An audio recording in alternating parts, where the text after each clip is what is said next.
नमस्कार। नेपाल टेलिभिजनको यो समाचारमा यहाँलाई स्वागत गर्दछु। म हुँ बद्रिकाजी गुरुङ र म छहरा दवाडी। समाचार सुरु गरौं प्रमुख समाचारबाट।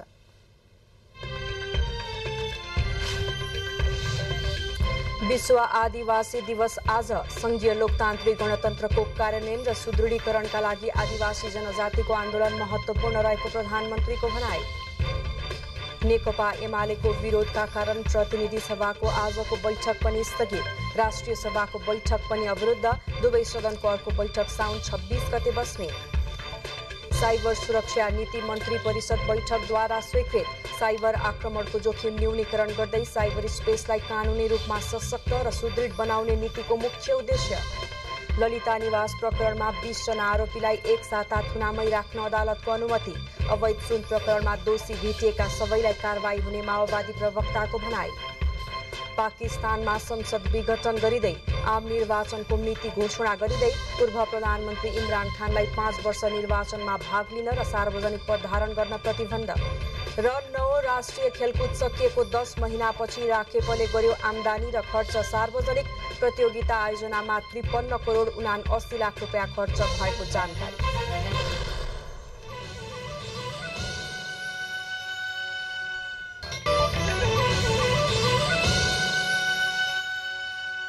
समाचार अब विस्तारमा। प्रधानमन्त्री पुष्पकमल दाहाल प्रचण्डले नेपालका आदिवासी समुदायले बोल्ने सबै भाषा, साहित्य, संस्कृति, समाजशास्त्र, दर्शनको संरक्षण, सम्वर्धन र विकासमा सचेत र प्रतिबद्ध रहेको बताउनु भएको छ। 29औं आदिवासी दिवसका अवसरमा आयोजित कार्यक्रमलाई सम्बोधन गर्नुहुँदै प्रधानमन्त्री प्रचण्डले राष्ट्रिय स्वाधीनता र एकतालाई सुदृढ गर्न एवं संविधानको परिकल्पना अनुरूप समाजवादको आधार तयार पार्न समेत यस दिवसले महत्त्वपूर्ण प्रेरणा मिल्ने विश्वास व्यक्त गर्नुभयो। उहाँले आदिवासी दिवसले प्राप्त अधिकारको संरक्षण र सुदृढीकरण गर्दै थप अधिकार प्राप्तिको आन्दोलनलाई व्यवस्थित तुल्याउन सहयोग पुग्ने विश्वास व्यक्त गर्नुभयो। सभ्यताको विकास, श्रम, संस्कृति एवं समग्रमा राष्ट्र निर्माणमा आदिवासी जनजातिहरूको निर्णायक भूमिका रहँदै आएको छ र यो यथार्थलाई हामी सबैले सही ढङ्गले आत्मसात गर्न जरुरी छ। मैले नेपालमा गणतन्त्रको आन्दोलन, संघीयताको आन्दोलन, समावेशी समानुपातिकताको आन्दोलन र समग्रतामा पहिचानको आन्दोलनको नेतृत्व गरेको एउटा प्रमुख व्यक्ति हुनुको नाताले म तपाईहरुसँगको सम्बन्धलाई, तपाईहरुको पहिचान र अधिकारको लडाईँलाई हमेशा साथ दिने एकैबद्धता व्यक्त गर्न चाहन्छु। उहाँले संघीय लोकतान्त्रिक गणतन्त्रको कार्यान्वयन र सुदृढीकरण एवं पहिचान र अधिकारको आन्दोलनमा निरन्तर सफलताका निम्ति यस्ता अवसरले उत्प्रेरणा पैदा गर्ने विश्वास व्यक्त गर्नुभयो। श्रम, संस्कृति एवं समग्रमा राष्ट्र निर्माणमा आदिवासी जनजातिको निर्णायक भूमिका रहँदै आएको तथ्य पेश गर्दै प्रधानमन्त्री प्रचण्डले यो यथार्थलाई सबैले ठिक ढङ्गले आत्मसात गर्न जरुरी रहेको उल्लेख गर्नुभयो। प्रधानमन्त्री प्रचण्डले आदिवासीहरूको विगत, वर्तमान र भविष्य समेत उत्तिकै गौरवशाली र महत्त्वपूर्ण रहेको उल्लेख गर्नुभयो। उत्पीडित जाति र समुदायका विभिन्न आन्दोलनको बलमा निर्मित नेपालको संविधानको प्रस्तावनामा नै स्पष्ट व्यवस्था गरिएको उहाँले उल्लेख गर्नुभयो। विश्व आदिवासी दिवस आज विश्वभरि विविध कार्यक्रमको आयोजना गरी मनाइएको छ। आत्मनिर्णयका लागि परिवर्तनको संवाहक आदिवासी युवाहरू भन्ने नाराका साथ यो दिवस मनाइएको हो। आदिवासी जनजातिले आफ्नो हक अधिकारको संरक्षण हुनुपर्नेमा जोड दिएका छन्। नेपालमा रहेका करिब 3 करोड जनसङ्ख्या मध्ये आदिवासी जनजातिहरूको संख्या 1 करोड 20 लाख भन्दा धेरै रहेकाले सोही अनुसारको व्यवस्था पनि गरिएको छ।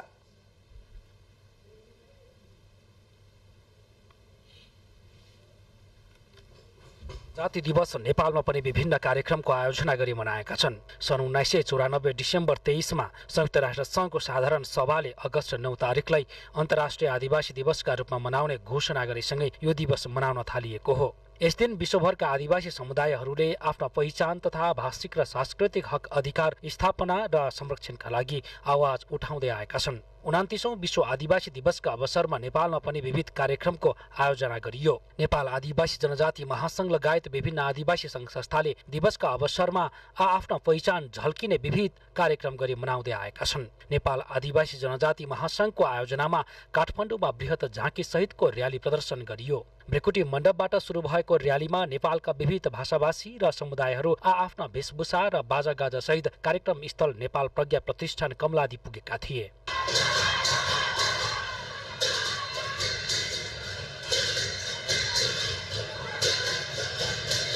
प्रज्ञा भवनमा आयोजित विशेष समारोहमा आदिवासी जनजाति नेतृत्वले कार्यक्रममा सहभागी प्रधानमन्त्री पुष्पकमल दाहाल प्रचण्डसँग आफ्नो हक अधिकार कुण्ठित हुने कुनै पनि कार्य नगर्न आग्रह गर्नुभयो। कार्यक्रममा वक्ताहरूले आदिवासी जनजातिको भूमि तथा पहिचानसँग जोडिएका अधिकार स्थापित गर्न पटक पटक आन्दोलन गर्नु परेको गुनासो गर्नुभयो। हाल कोशी प्रदेश खारेजको आन्दोलनमा सरकारले दमन गरेको उल्लेख गर्दै वक्ताहरूले जनताले अनुमोदन गर्न नसकेको नामाकरणको विषयमा पुनरावलोकन गर्न प्रधानमन्त्रीसँग वक्ताहरूले माग गर्नुभयो। समुदायको रीतिरिवाज र संस्कृतिमाथि धावा बोल्ने अधिकार कसैलाई नभएको भन्दै यस्ता व्यक्तिलाई सरकारले कारबाही गर्न माग गर्नुभयो। आदिवासी जनजातिलाई सरकारले जहिले पनि चाहिँ हामीलाई अधिकार माग्नु पर्ने यो विश्व आदिवासी दिवस यो सरकारले मान्नुपर्छ।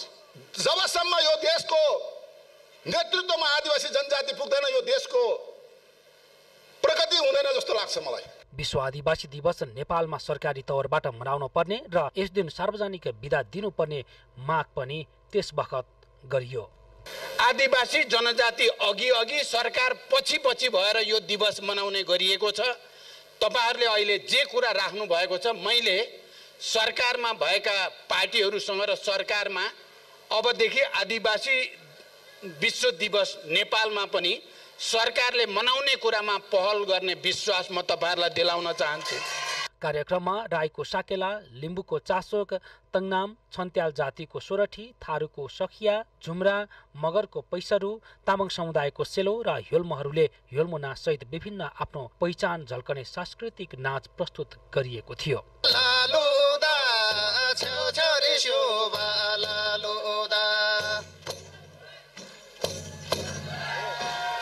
नेपालमा विभिन्न 59 समुदायलाई आदिवासी जनजाति समुदायमा सूचीकृत गरिएको छ। कार्यक्रमको अवसरमा कोशी प्रदेश नामाकरणको विषयमा भएको आन्दोलनका घाइते गजेन्द्र फागु र मृतक शहीद पदम लिम्बूको नाममा बुवालाई नगद सहित सम्मान गरिएको थियो। संयुक्त राष्ट्र संघमा पनि आदिवासी सम्बन्धी संगठन स्थापना गरिएको छ। नेपालमा 2047 वैशाख 22 गते नेपाल आदिवासी जनजाति महासंघको स्थापना भएको हो। नेपालको संविधानको भाग 27 धारा 261 मा आदिवासी जनजाति आयोगको व्यवस्था गरेको छ। तत्कालीन समयमा नेकपा एमालेका अध्यक्ष केपी शर्मा ओलीले आदिवासी जनजाति समुदायको सूचीकृत सम्बन्धी समस्या समाधान गर्न प्रयत्न गर्ने बताउनु भएको छ। अन्तर्राष्ट्रिय आदिवासी दिवसका अवसरमा बुधबार काठमाडौँमा आयोजित कार्यक्रमलाई सम्बोधन गर्दै पछिल्लो राष्ट्रिय जनगणनापछि आदिवासी जनजाति समुदायको सूचीकृतको समस्या देखिएको बताउनुभयो। उहाँले त्यसलाई समाधान गर्न आफूले प्रयत्न गर्ने पनि बताउनुभयो। जनजातिको सूचीकृतका लागि आदिवासी प्रतिष्ठानले आयोजन गरेको सिफारिस अनुसार सरकारले निर्णय गर्नुपर्ने उहाँले बताउनुभयो।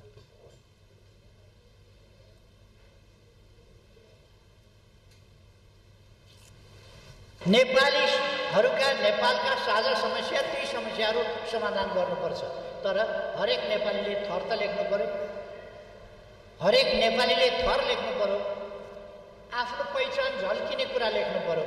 नाम भनेकै त्यही, मान्छे देखिसकेपछि चिनिएन। चिनिन्छ कसरी भन्दा नामबाट चिनिन्छ, पहिचानबाट चिनिन्छ, थरबाट चिनिन्छ, जातबाट चिनिन्छ। उहाँले कुनै पनि समुदायलाई आफ्नो पहिचान पाउने अधिकारबाट वञ्चित गर्न नहुने जिकिर पनि गर्नुभयो। प्रमुख प्रतिपक्षी नेकपा एमालेको अवरोधपछि प्रतिनिधि सभाको आजको बैठक पनि स्थगित भएको छ। सुन प्रकरण छानबिन गर्न उच्च स्तरीय समिति बनाउनु पर्ने माग गर्दै नाराबाजी र वेल घेराउ गरेपछि बैठक चल्न नसकेको हो। सभामुख देवराज घिमिरेले आजको कार्यसूची अनुसार बैठक सञ्चालनमा सहयोग गर्न आग्रह गरे पनि एमाले सांसदहरूले नाराबाजी जारी राखेपछि बैठक स्थगित भएको हो। अर्को बैठक आगामी साउन 26 गते शुक्रबार दिउँसो 1 बजेलाई तय भएको छ। सुन तस्करी प्रकरणमा उच्च स्तरीय छानबिन समितिको माग गर्दै गत साउन 10 गतेदेखि एमाले निरन्तर संसद बैठक अवरुद्ध गर्दै आएको छ। सोही विषयलाई लिएर एमालेका सांसदहरूले राष्ट्रिय सभाको बैठक पनि अवरुद्ध गरेको छ। एमालेका सांसदहरूले राष्ट्रिय सभाको बैठकको कार्यसूचीमा प्रवेश गर्ने क्रममा सिटबाट उभिएर अवरुद्ध गरेका हुन्। प्रतिपक्षका सांसदहरूले उभिएर विरोध जारी राखेपछि सभाध्यक्ष गणेश प्रसाद तिमिल सिन्हाले आजको सबै विषयवस्तु कार्यसूचीबाट हटाई बैठक स्थगित गर्नुभएको हो। अर्को बैठक साउन 26 गते बिहान 11 बजे बस्नेछ।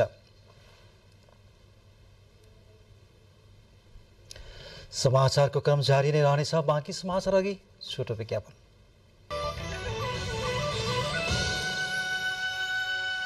बाँकी समाचारमा फेरि स्वागत छ। सरकारले राष्ट्रिय साइबर सुरक्षा नीति 2080 स्वीकृत गरेको छ। हिजो बसेको मन्त्री परिषद बैठकका निर्णयका बारेमा जानकारी दिन आयोजित पत्रकार सम्मेलनमा सरकारका प्रवक्ता एवं संचार तथा सूचना प्रविधि मन्त्री रेखा शर्माले सरकारले साइबर सुरक्षा नीति स्वीकृत गरेको जानकारी दिनुभयो। यस्तै सरकारले 5 रुपैयाँ दरका 15 करोड सिक्का टकुमरी गर्न अर्थात् सिक्का तयार गर्न नेपाल राष्ट्र बैंकलाई स्वीकृति दिने निर्णय पनि गरेको छ। यस्तै ब्याङ्किङ कसुर तथा सजाय विधेयकको दोस्रो संशोधन संसदमा पेश गर्न स्वीकृति दिएको मन्त्री शर्माले जानकारी दिनुभयो। एक्सपोजिसन र 27 China Kunming import and export फेयरमा सहभागी हुन सम्माननीय उपराष्ट्रपतिज्यूको चीन भ्रमणको कार्यक्रम स्वीकृति गर्ने भन्ने निर्णय पनि परराष्ट्र मन्त्रालयको प्रस्तावमा गरिएको छ। श्रम रोजगार तथा सामाजिक सुरक्षा मन्त्रालय अन्तर्गत सञ्चालित प्रधानमन्त्री रोजगार कार्यक्रम र श्रम तथा व्यवसायजन्य सुरक्षा विभागको लागि आर्थिक वर्ष 2080-81 मा आवश्यक पर्ने राजपत्राङ्कित अधिकृत स्तरका 715 अस्थायी दरबन्दी स्वीकृत गर्ने भन्ने निर्णय गरेको छ। यसैगरी मन्त्री परिषद बैठकले झुटो विवरण पेश गरी जिल्ला प्रशासन कार्यालय पर्साबाट नागरिकता लिएका अमन चौधरी र कास्कीबाट नागरिकता बनाउने सोफिया रुथ भण्डारीलाई नेपाली नागरिकबाट हटाई कानून अनुसार कारबाही गर्ने निर्णय गरेको पनि प्रवक्ता शर्माले बताउनुभयो। सूचना प्रविधिको विकाससँगै बढ्दो प्रयोगकर्तालाई नियमन गर्न सरकारले साइबर सुरक्षा नीति ल्याउने तयारी गरेको छ। सुरक्षित साइबर स्पेस निर्माणका लागि कानूनी र संस्थागत व्यवस्था गर्न तथा साइबर आक्रमणको जोखिम न्यूनीकरण गर्दै साइबर स्पेसलाई सशक्त र सुदृढ बनाउने उद्देश्यले सरकारले यो नीति ल्याउन लागेको हो। सरकारले मुलुकमा भरपर्दो सुरक्षित एवं उत्थानशील साइबर स्पेस निर्माणका लागि साइबर सुरक्षा नीति ल्याउन लागेको हो। यही नीति अनुसार अब कानूनी र संस्थागत संरचना निर्माण, जनचेतना अभिवृद्धि र क्षमता विकास गर्दै विधि र जनशक्तिको संयोजनबाट सूचना तथा प्रविधिलाई सुरक्षित बनाउने सरकारको योजना छ। सरकारले विश्वव्यापी साइबर सुरक्षा सूचाङ्कमा 44.99% आगामी 5 वर्षभित्र 60% पुर्याउने लक्ष्य राखेको छ। 10 वर्षभित्र 70 र 15 वर्षभित्र 80% पुर्याउने लक्ष्यसहित यो नीति ल्याएको सञ्चार मन्त्रालयको भनाइ छ। यो नीतिसँगै सरकारलाई साइबर सुरक्षा विधेयक ल्याउने बाटो खुलेको छ। मंगलबार बसेको मन्त्री परिषद बैठकले साइबर सुरक्षा नीति 2080 स्वीकृत गरेपछि सञ्चार तथा सूचना प्रविधि मन्त्रालयलाई यही साइबर सुरक्षा विधेयक ल्याउने बाटो खुलेको हो। सरकारले यो इन्टरनेटको चाहिँ समग्र कनेक्सन र प्रयोगलाई कसरी नियमन गरेर जाने, डाटा सुरक्षा कसरी कायम गर्ने, हैन, यो व्यक्तिको डाटाको विषय छ क्या। सिस्टममा जोडिने भनेको त व्यक्तिको डाटा, हाम्रो पनि डाटा हुन्छ, त्यसलाई कसरी सुरक्षित गराएर जाने भन्ने लाइनमै सुरक्षित साइबर स्पेस, भरपर्दो खालको साइबर स्पेस बनाउने सोचका साथ पहिलो पटक नेपालमा यो राष्ट्रिय साइबर सुरक्षा नीति जारी हुँदैछ। सुरक्षित साइबर स्पेस निर्माणका लागि कानूनी र संस्थागत व्यवस्था गर्नु, साइबर आक्रमणको जोखिम न्यूनीकरण, साइबर स्पेसलाई सशक्त र सुदृढ बनाउन, साइबर क्षेत्रमा जनशक्ति उत्पादन एवं जनशक्तिको क्षमता बढाउने उद्देश्य सरकारको छ। सरकारले साइबर सुरक्षालाई सुदृढ गर्न अन्य मुलुक तथा अन्तर्राष्ट्रिय संघ संगठनहरूसँग समन्वय र सहकार्य गरी सुरक्षित अनलाइन स्पेस तयार पार्ने रणनीति समेत बनाएको छ। नेपालमा कुल जनसङ्ख्याको अनुपातमा 131.50% मानिसमा इन्टरनेट पहुँच पुगेको दूरसञ्चार प्राधिकरणको तथ्याङ्क छ। 95.79% मोबाइल सेटबाट 4G र 3G प्रयोग गर्ने भएकाले जनसङ्ख्याभन्दा प्रयोगकर्ता बढी देखिएको हो। क्यामेरामा शिव पङ्गेनीका साथ सलोजा दाहाल, काठमाडौँ। उपप्रधानमन्त्री एवं रक्षा मन्त्री पूर्णबहादुर खड्काले देशको अर्थतन्त्रलाई महत्वपूर्ण रूपान्तरण गर्ने विश्वास लिएको काठमाडौँ तराई मधेस द्रुतमार्ग सडक आयोजनालाई तोकिएको समयसीमाभित्र सम्पन्न गर्न सबै पक्षको सहयोग र समन्वयको खाँचो रहेको औल्याउनु भएको छ। रक्षा मन्त्रालय र मातहतका निकायको आर्थिक वर्ष 2079-80 को चौथो त्रैमासिक तथा वार्षिक प्रगति समीक्षा बैठकमा उहाँले सो कुरा बताउनुभयो। मन्त्री खड्काले वर्तमान सरकारले द्रुत मार्गलाई विशेष महत्व दिएकै कारण लामो समयदेखि रोकिएका धेरै विषय मन्त्री परिषदको एउटै बैठकले निर्णय गरेर गाँठो फुकाएको स्पष्ट पार्नुभयो।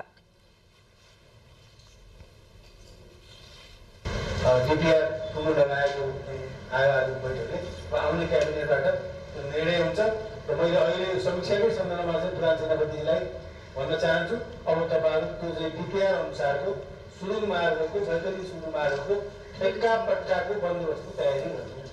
आजदेखि नै त्यो काम सुरु गर्नुहोस्। क्याबिनेटमा आउने क्याबिनेटमा निर्णय हुन्छ, त्यसको भोलिपल्टै टेन्डर गर्न सक्ने गरी 24 घण्टाको 18 घण्टा तपाईँको टिमलाई आजदेखि नै खटाउनुहोस् र टेन्डर डकुमेन्ट तयार पारेर क्याबिनेटले पक्कापछि आउने मङ्गलबार निर्णय हुन्छ। तर निर्णय भइसक्यो, खालि क्याबिनेटले त्यसलाई अनुमोदन गर्न बाँकी रहन्छ।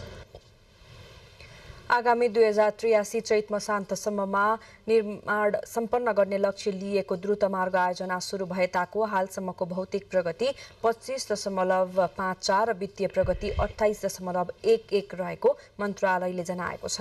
नेपाली सेनाको व्यवस्थापनमा अघि बढिरहेको सो आयोजना भ्याटसहितको सुरु लागत 1,75,12,40,00,000 रहने अनुमान छ। आर्थिक वर्ष 2079-80 को लक्षित भौतिक प्रगति 32.86 र वित्तीय प्रगति 83.28 रहेको छ। बालुवाटार स्थित ललिता निवासको जग्गा सरकारी जग्गा हिनामिना प्रकरणमा पक्राउ परेका 20 जनालाई थप 7 दिन हिरासतमा राखेर अनुसन्धान गर्न अनुमति प्राप्त भएको छ। जिल्ला अदालत काठमाडौँले आज निजहरूलाई थप एक साता हिरासतमा राखेर अनुसन्धान गर्न प्रहरीको केन्द्रीय अनुसन्धान ब्युरो CIBलाई अनुमति दिएको हो। सरकारी जग्गा व्यक्तिको नाममा नामसारी गरेको प्रकरणमा CIBले सरकारी कागजात कृति र संगठित अपराधमा निजहरूमाथि अनुसन्धान गरिरहेको छ। सो प्रकरणमा फाटबटिनी सुपरमार्केटका सञ्चालक मिनबहादुर गुरुङ, पूर्व निर्वाचन आयुक्त सुधीर कुमार शाह सहित 20 जना व्यक्ति CIBको हिरासतमा रहेका छन्। नेकपा माओवादी केन्द्रका प्रवक्ता अग्निप्रसाद सापकोटाले सुन तस्करी प्रकरणमा दोषी प्रमाणित भए पार्टीकै नेतामाथि पनि कारबाही हुने स्पष्ट पार्नु भएको छ। पार्टी प्रचार विभागको जिम्मेवारी पाएपछि पार्टी कार्यालय पेरिस डाँडामा पत्रकार सम्मेलनको आयोजना गर्दै प्रवक्ता सापकोटाले सुन तस्करी प्रकरणलाई निष्कर्षमा पुर्याउनका लागि प्रधानमन्त्रीले प्रतिबद्ध रहेको बताउनुभयो। उहाँले तथ्य र प्रमाणले पुष्टि भएमा पार्टीकै नेतामाथि पनि छानबिन र कारबाही हुने स्पष्ट पार्नुभयो। निर्दोष नफस्ने र दोषी कोही पनि नउम्कने गरी ठिक ढङ्गले अनुसन्धान गर्नका लागि सरकारले सुन तस्करी प्रकरणको छानबिनको जिम्मेवारी CIBलाई दिएको पनि उहाँले बताउनुभयो। नेताहरू आज बिहान पनि छलफल भइरहेको थियो त्यही सदन खुलाउने सम्बन्धमा बालुवाटारमा र पक्ष प्रतिपक्ष अथवा विपक्षीको नेतासहित पनि छलफल भइरहेको छ, तर पनि त्यो चाहिँ सदन खुलिरहेको छैन।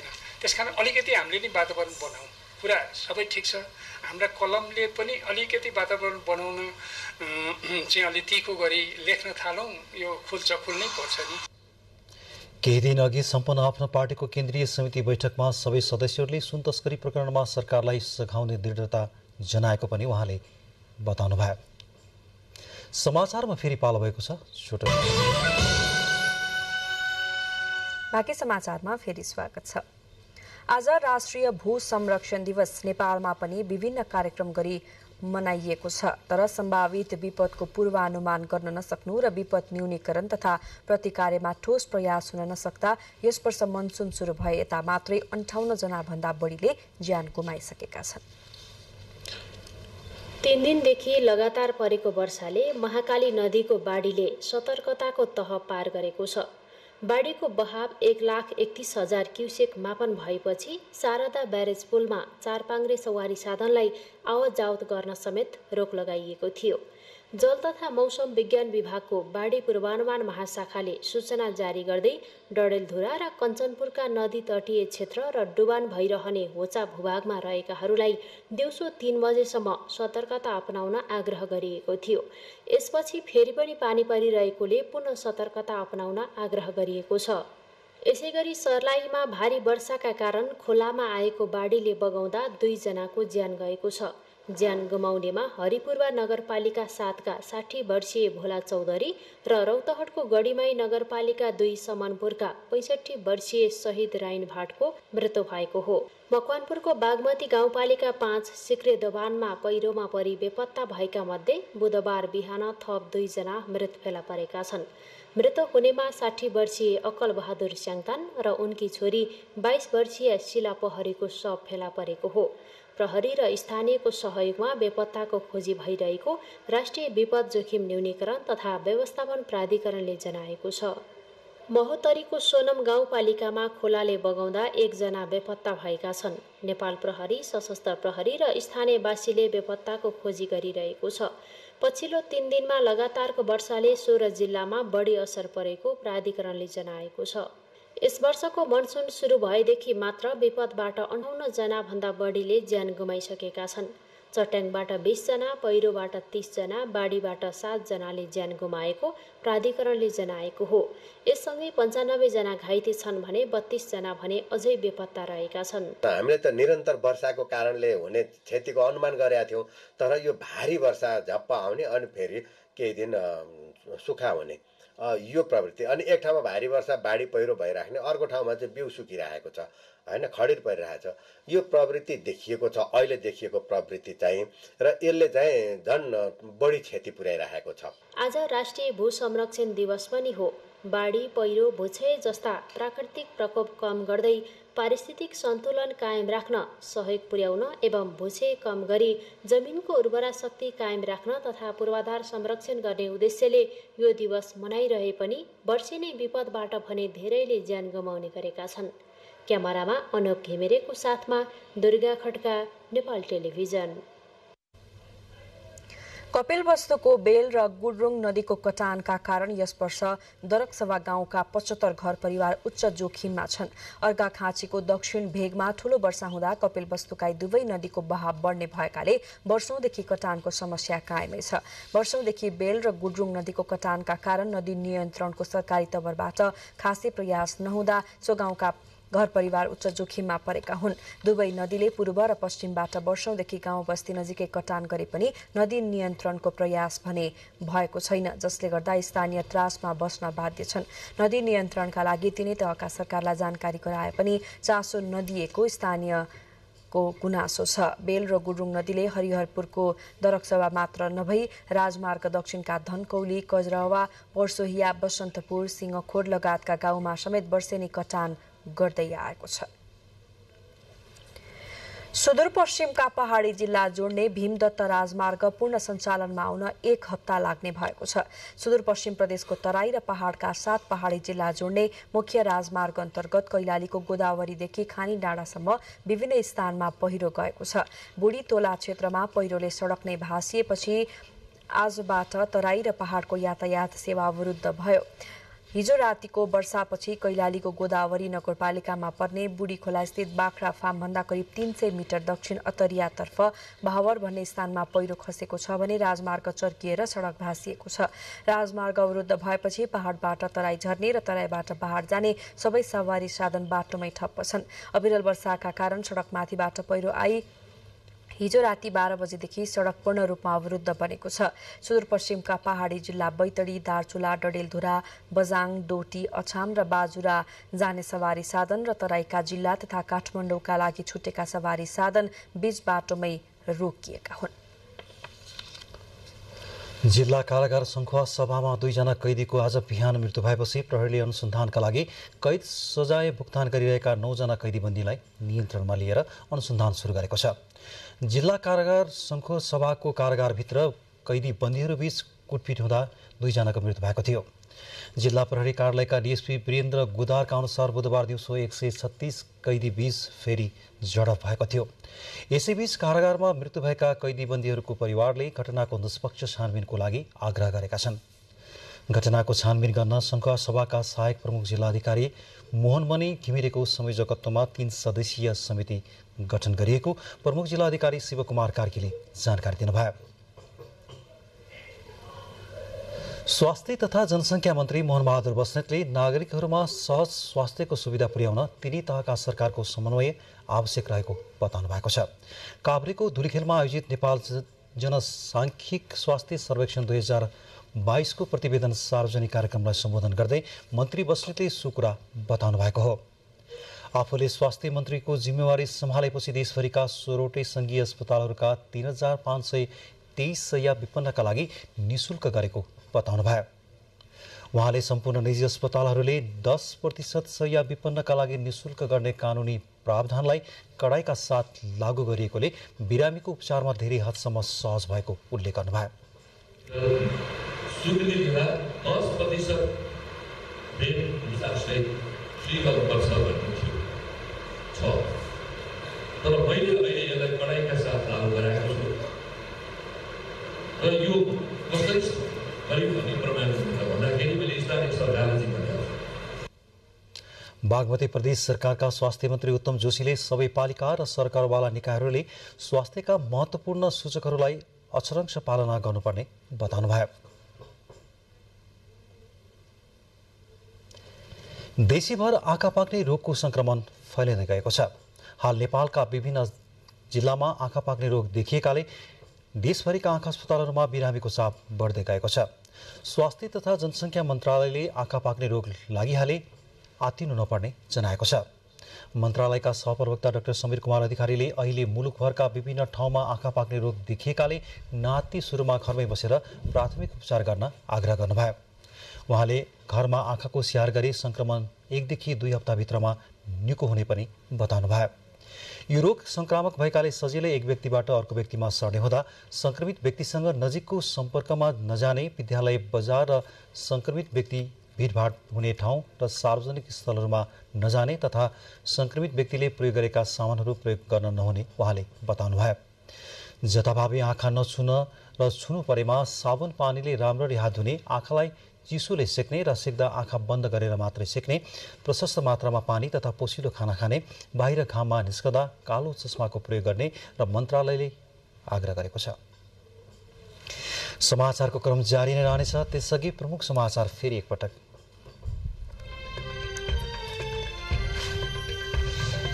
विश्व आदिवासी दिवस आज संघीय लोकतान्त्रिक गणतन्त्रको कार्यान्वयन र सुदृढीकरणका लागि आदिवासी जनजातिको आन्दोलन महत्त्वपूर्ण रहेको प्रधानमन्त्रीको भनाई।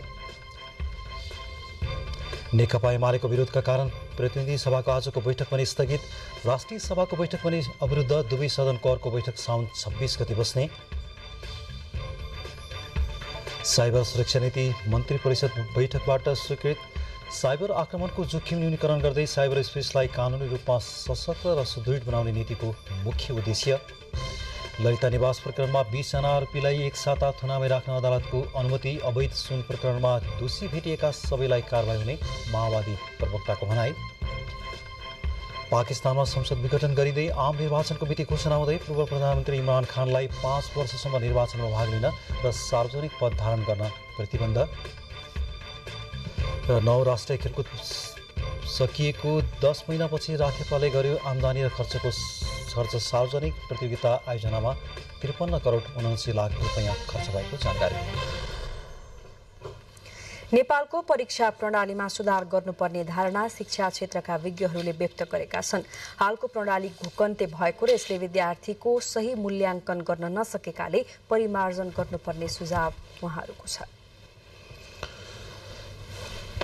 हालको 3 घण्टे परीक्षा प्रणालीले विद्यार्थीको किताबी ज्ञानको मात्र मूल्याङ्कन गरेको र यसबाट 90% भन्दा बढी विद्यार्थीलाई असफल बनाएको भनाई शिक्षाविदको छ।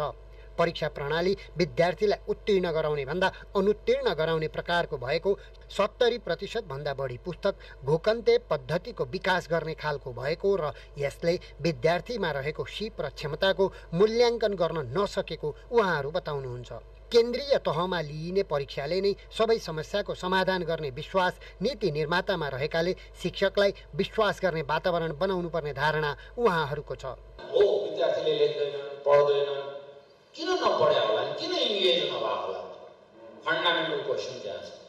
फेरि एउटा दुईटा मात्र होइन, 90% मान्छे इन्गेज हुँदैन लर्निङमा। हाम्रो डिजाइन नै बेठिक छ कि प्रत्येक प्रियाम्बलमा देख्छु म करिकुलमको टेक्स्टबुकको नेसनल गोल्सको, तर केही छैन क्या हाम्रो टेस्टहरू हेर्नु। कहाँ देख्नुहुन्छ सोसल जस्टिस, कहाँ देखिन्छ डाइभर्सिटी, कहाँ देखिन्छ इक्विटी एन्ड एक्सेस।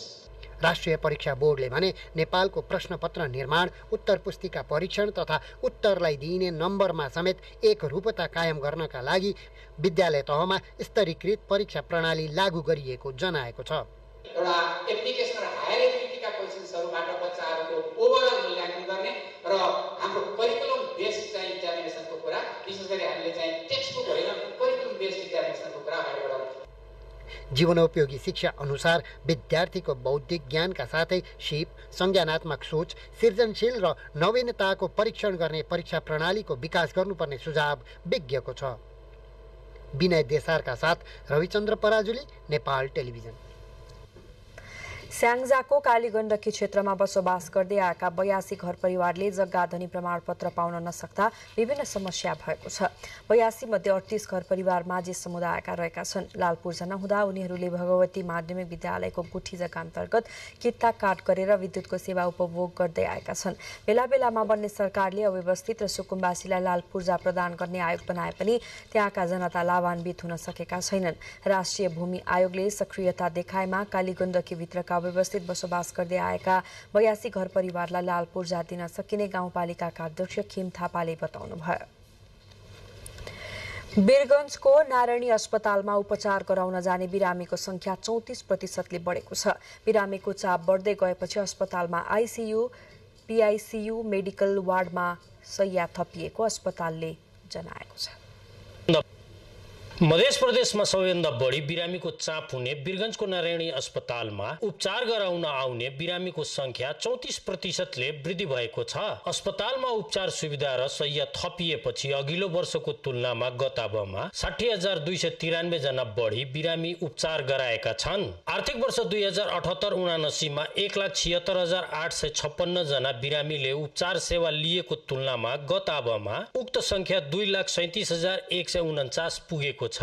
अस्पतालबाट प्रदान गरिने सेवाहरूलाई विस्तार गरेसँगै बिरामीको संख्या बढ्दै गएको नारायणी अस्पतालका सूचना अधिकारी डाक्टर उदय नारायण सिंहले जानकारी दिनुभयो। उहाँले बिरामीको चाप बढ्दै गएपछि अस्पतालमा आइसियु, पिआइसियु, मेडिकल वार्डमा शैय्या थपिएको छ भने डायलिसिस मेसिनको संख्या वृद्धि गर्दै प्रयोगशाला विस्तार गरिएको बताउनुभयो। अस्पताल प्रशासनले बिरामीका लागि सिटी स्क्यान, फार्मेसी सँगै विशिष्टीकृत सेवा विस्तार गरेपछि बिरामीको संख्या बढ्दै गएको सूचना अधिकारी सिंहको भनाइरहेको छ।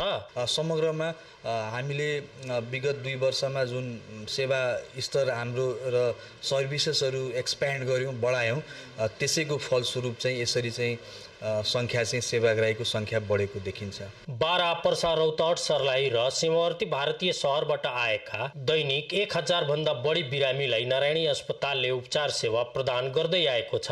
नारायणी अस्पताललाई केन्द्रीय अस्पतालको रूपमा विकास गर्न संघ सरकारले 500 शैय्याको अनुमति सँगै अति आधुनिक नयाँ भवन निर्माण गर्न 3 वर्ष अगाडि नै आवश्यक बजेट समेत विनियोजन गरे पनि कानुनी अडचन र ठेकेदारको बदमाशीले नयाँ भवन निर्माण हुन नसक्दा महँगो मूल्य तिरी बिरामी अन्यत्र उपचार गराउन बाध्य भएका छन्। विजय कुमार महतो, नेपाल टेलिभिजन, मध्य प्रदेश, पर्सा। एकल महिलाहरूको आर्थिक समस्यालाई मध्यनजर गर्दै बुढानीकण्ठ नगरपालिकामा रहेको मानव अधिकारको लागि महिला समूहले स्वास्थ्य उपचारमा छुटका लागि ललितपुरको हरिसिद्धि स्थित Nepal cancer hospital and research सेन्टरसँग सहकारी गरेको छ।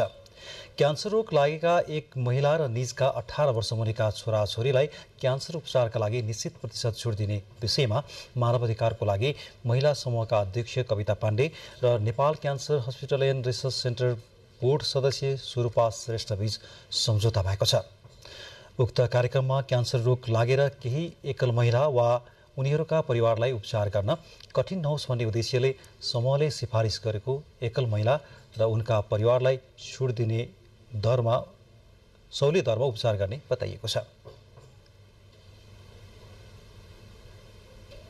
अब अन्तर्राष्ट्रिय प्रसङ्ग। पाकिस्तानको संसद विघटनको तयारी गरिएको छ। प्रधानमन्त्री शहबाज शरीफले संसद विघटनका लागि राष्ट्रपति डाक्टर आरिफ अलवीलाई पत्र पठाउनु भएपछि औपचारिक रूपमा संसद विघटन हुनेछ। गत वर्षको अप्रिलमा पूर्व अन्तर्राष्ट्रिय क्रिकेटर इमरान खानलाई सत्ताबाट हटाइएपछि पाकिस्तानमा राजनीतिक उथलपुथल भएको छ। केही दिन अघि मात्रै पूर्व प्रधानमन्त्री खानलाई 5 वर्षका लागि राजनीतिक प्रतिबन्धसँगै सार्वजनिक पद धारण गर्न प्रतिबन्ध लगाउँदै कारावासको सजाय सुनाइएको छ। भ्रष्टाचारको अभियोगमा आफ्नै घरबाट पक्राउ पर्नुभएका खानलाई 3 वर्षको कारावास सजाय सुनाएको केही दिनमै पाकिस्तानको निर्वाचन आयोगले उहाँलाई 5 वर्षसम्म निर्वाचनमा भाग लिन प्रतिबन्ध लगाएको हो। संसद विघटन भएमा 90 दिनभित्र निर्वाचन गरिसक्नुपर्ने पाकिस्तानी कानुनी व्यवस्था भए पनि निवर्तमान सरकारले भने ढिलाउन सक्ने संकेत दिएको छ। समाचारमा फेरि पालो भएको छ छोटो विज्ञापनको।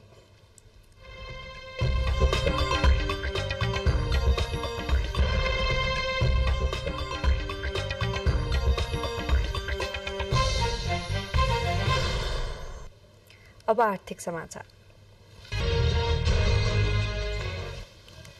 भारतले चामल आयातमा प्रतिबन्ध लगाए पनि नेपालमा त्यसको असर नपर्ने भनिए पनि बजारमा भने चामलको मूल्य अस्वाभाविक रूपमा वृद्धि भएको गुनासो आम उपभोक्ताको छ।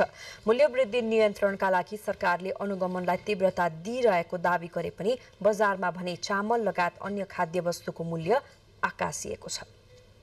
जति मूल्य बढे पनि त्यो अनुसार किन्न सक्ने क्रय शक्ति जनताको क्रय शक्ति तर्फ बढाउनु पनि सरकारले जान्नुपर्छ। सरकारले नियन्त्रण गर्नुपर्छ। होइन भने चाहिँ अब कोही भोट माग्ने बेला मात्रै आउने, अघिपछि तपाईँको वास्तै छैन, केही छैन, जनता अब नुन तेलकै के काम भन्ने छ जनतालाई होइन। चामल लगायतको मूल्य वृद्धिबारे सरकार समक्ष यी गुनासाहरू उपभोक्ताका हुन्। चामलमा भारतले लगाएको प्रतिबन्धको असर नेपालमा नपर्ने सरकारले यसअघि नै बताइसकेको छ।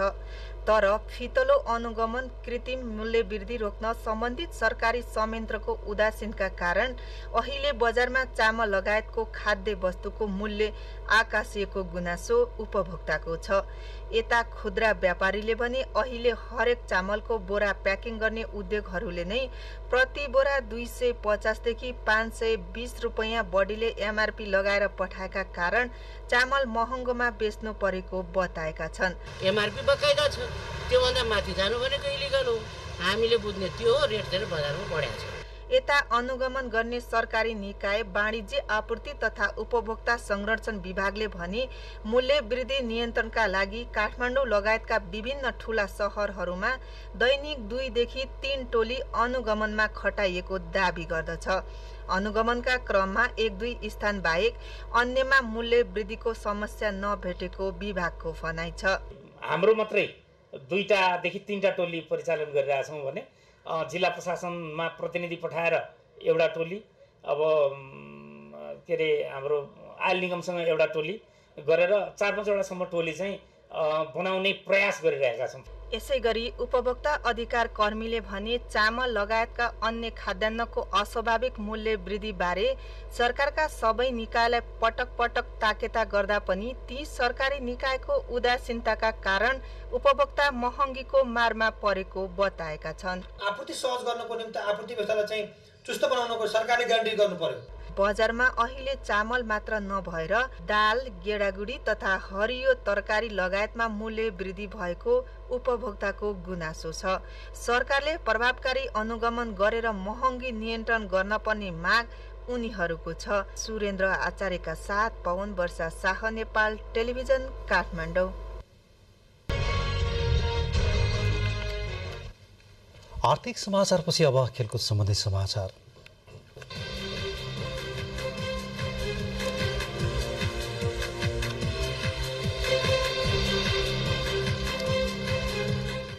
गत वर्ष सम्पन्न 9 राष्ट्रिय खेलकुद आयोजना गर्दा कुल 53,79,04,239 रुपियाँ खर्च भएको आयोजक राष्ट्रिय खेलकुद परिषदले जनाएको छ। राष्ट्रिय खेलकुद परिषदले आज आयोजना गरेको पत्रकार सम्मेलनमा सदस्य सचिव टङ्कलाल घिसिङले राष्ट्रिय खेलकुद आयोजना गर्दा भएको कुल आम्दानी र खर्चको विवरण सार्वजनिक गर्नुभएको हो। गत वर्ष असोज 28 देखि कार्तिक 3 गतेसम्म पोखरामा आयोजना भएको 9 राष्ट्रिय खेलकुद प्रतियोगिताको लागि नेपाल सरकारले 60 करोड 10 लाख रुपैयाँ विनियोजन गरेको थियो, जसमध्ये झण्डै 54 करोड रुपैयाँ खर्च भएको पत्रकार सम्मेलनमा जानकारी दिइयो।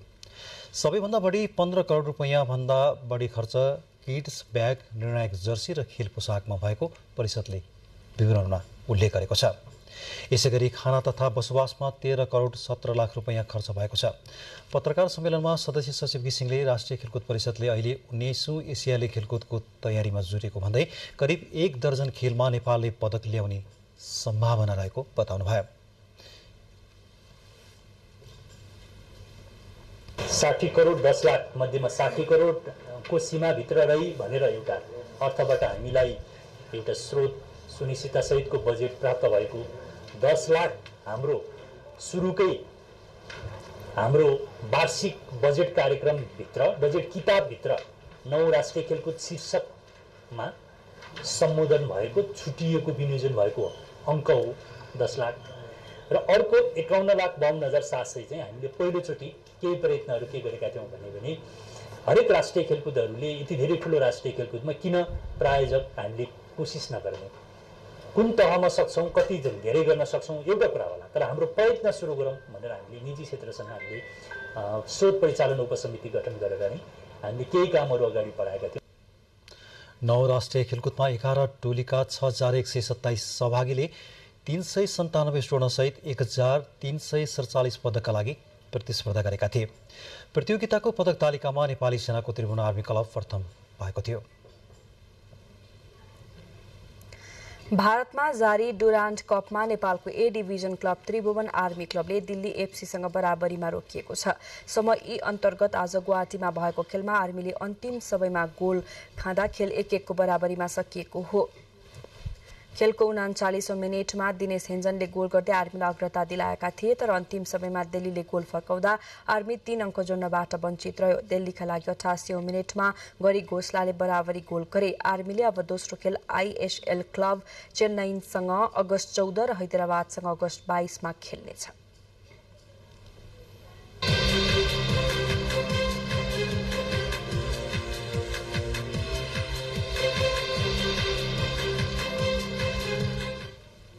अब मौसम सम्बन्धी जानकारी। आज राति देशभर सामान्यदेखि पूर्ण बदली रहनेछ। कोशी, बागमती र गण्डकी प्रदेशका केही र बाँकी प्रदेशका थोरै स्थानमा हल्कादेखि मध्यम वर्षाको सम्भावना रहेको जल तथा मौसम पूर्वानुमान महाशाखाले जनाएको छ।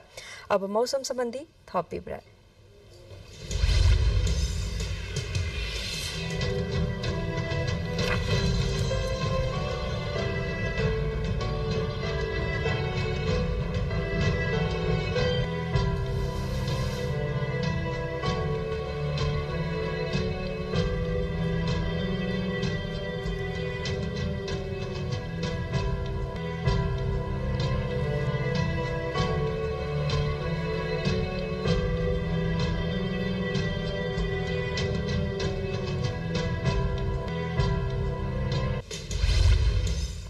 बुलेटिनको अन्त्यमा प्रमुख समाचार फेरि एकपटक।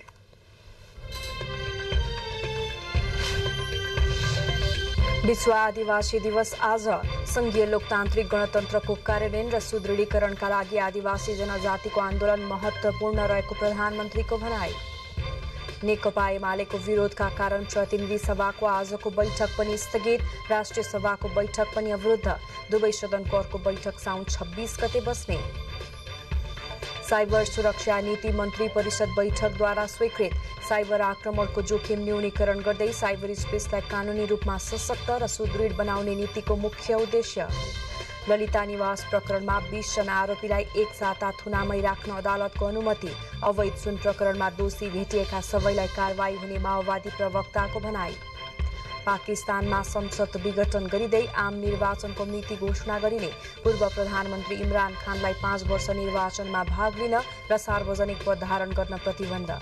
र 9 राष्ट्रिय खेलकुद सकिएको 10 महिनापछि राखेपले गयो आम्दानी र खर्च सार्वजनिक। प्रतियोगिता आयोजनामा 53 करोड 79 लाख रुपियाँ खर्च भएको जानकारी। हवस् त अहिलेलाई समाचारको सिलसिला यति नै। नेपाल टेलिभिजन हेर्दै गर्नुहोला। नमस्कार।